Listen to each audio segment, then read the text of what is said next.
Hi mga person, this is Antick Plus or Anti-Tick and Fleas solution from Porens. So this is a topical solution na nakakatulong para ma-prevent or maprotektahan yung mga fur babies natin from tick and fleas. First step, remove the sealed cap ng bottle applicator.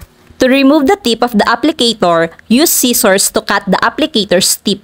And then, hawiin lang yung balahibo ng fur baby natin sa bandang likod in between the shoulder blades. Pagkatapos naman ay ilagay ang dulo ng applicator sa balat and then squeeze. Ilagay lang ang lahat ng laman ng applicator sa isang spot directly sa kanilang skin. Huwag mo itong i-apply sa ibabaw ng fur nila.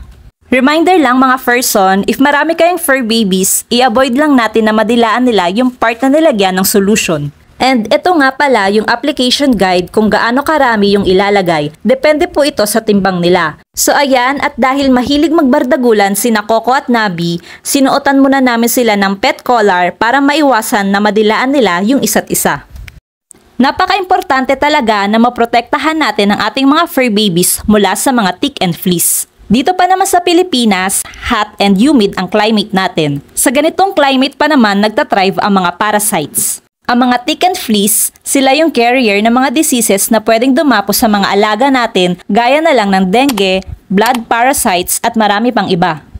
Kaya naman kung gusto natin makaiwas ang ating mga fur babies sa mga posibleng sakit na makuha sa mga tick and fleas, I recommend this Antick Plus from Porens.